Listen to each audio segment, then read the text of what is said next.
Good evening. My name is Ryan Smith, and I'm here to tell you a little bit about the Halliburton Baker Hughes merger. But first, let me introduce my audience, primarily containing co-workers.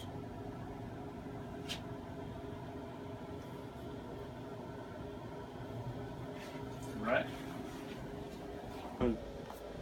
Alright, so let's talk a little bit about the merger at hand here. We've got Halliburton and Baker Hughes. Now, let's talk a little bit about what would rationalize two of the leading oil field industrial services company to want to merge in the first place. Well, why would any company want to merge? Oil prices are going down. In 2014, the price of oil per barrel goes below $100 per barrel and steadily declines throughout the year. So, the number one driver of why companies will want a merger in this industry is obviously declining oil prices. So, what happens whenever the price of oil goes down? Well, more and more companies want to merge. Reason why is because they want to cut costs. Most companies want to combine resources. They want to try to cut costs where they can in order to kind of weather through this bad time with oil prices, and it affects all kinds of industries as well, not just the oil field. So let's touch a little bit on Baker Hughes as a company now. They're number 3 in their industry, in the entire industry. They're number 3 behind Halliburton.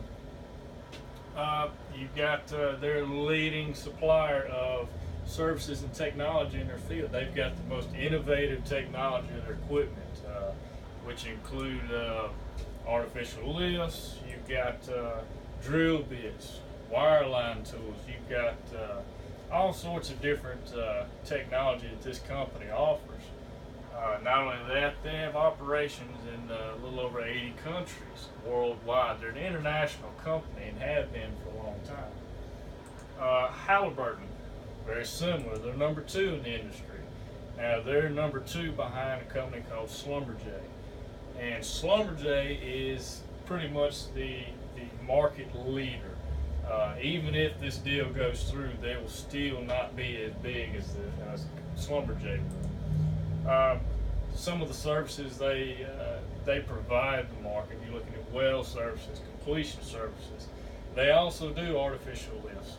They're actually one of the number 1 companies in the industry that provides equipment. They have the most equipment at hand. Like Baker Hughes, they also have operations in 80 different companies, an international company. So this will be a global merger, not just for the U.S. market. This will be a big hit to the international market as well. So let's touch a little bit on the deal itself. Halliburton goes to Baker Hughes and they say, okay, we'll offer 1.01 shares of Halliburton and $19 per Baker Hughes share. So that makes this kind of a cash stock transaction, all right? So they go to him, and negotiations start off peaceful. It's a very peaceful negotiation. But then they can't come to an agreement. So Halliburton threatens a hostile takeover. They threaten to buy out Baker Hughes one way or another. They want this merger to happen. They need it to happen. They finally come to an agreement. 1.1 shares of Halliburton and $19 per stock share of Baker Hughes is what they come to an agreement on. That deal net worth is right around $34.6 billion. So it's no small merger by any means. These are 2 big players in the market. Let's talk a little bit about the order of operation that needs to happen in order for this merger to go through.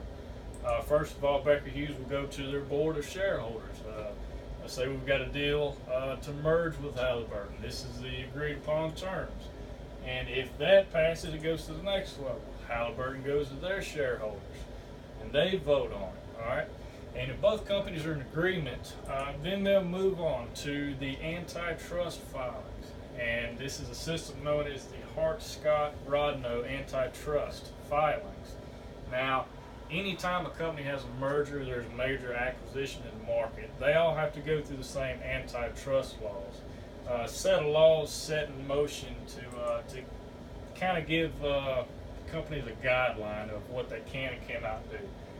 Now, because these two companies are international companies, they also have to file with the European antitrust because they're international companies. This deal doesn't just affect the United States; it affects the whole world. So, then the final seal of approval is going to be the United States SEC, or the Security and Exchange Commission. It's going to be the final approval they will need in order to merge. Now, they're kind of looking to merge around the second quarter 2015, so it's about a year deal is whenever they're looking to complete this deal, if all goes well. So let's touch a little bit on the antitrust laws. What I mean by antitrust laws, it's a set of laws set forth to basically prevent monopolies, prevent bigger companies from buying little companies, and buying smaller companies, and combining up and buying out competition to where there's only one player left in the market. Now, when that happens, they pretty much control the market. And when they control the market, they control prices. They can drive the prices up as high as they want because they're the only company. Some of the other laws that they have for mergers, or reasoning why they have these laws, is to keep companies from decreasing competition. Just buying out all their competition until there's nobody left and creating monopolies. Not only that, they want to promote copyright laws. Say Baker Hughes has a copyright on an artificial lift. They have some innovative technology on that equipment. And Halliburton would more or less want to buy that copyright, or just buy that piece of equipment. And this kind of keeps the copyright in check for the companies. So Section 7 of the Clayton Act is the primary antitrust laws that governs over mergers and acquisitions. It kind of oversees that particular area. There are some concerns. Baker Hughes has some concerns over the deal, and they should. Here's why.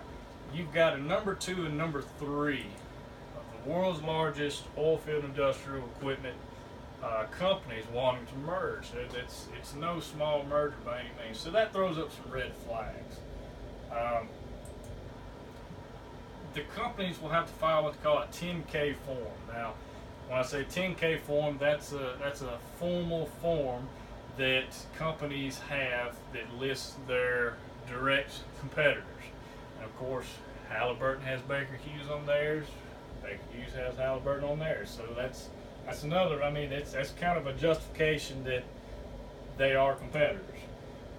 So Baker Hughes basically comes up with a reversal termination fee in case the deal does fall through because of antitrust laws, and the deal is sizable to the amount of $3.5 billion. Halliburton offers to divest $7.5 billion of Baker Hughes assets in order to kind of round the edges off. Now, the Department of Justice and the Federal Trade Commission are the two primary governing agencies over the deal. They're going to be the ones to enforce these antitrust laws and basically be the make or break on this deal. So the Department of Justice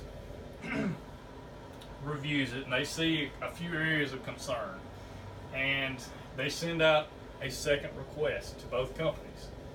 And generally this means that they have some problematic areas that they want to address. One of the areas that they had a problem with is they were afraid that the market would have too big of a concentration in one company. You would have too much of the equipment, too much technology invested in one company. So that would create a market concentration, and they would be able to furthermore control prices of services. So what happens is the Department of Justice files a lawsuit. They file a lawsuit against the merger. This basically means that there are too many antitrust laws that come into play with this merger, and it is not favorable for the industry. So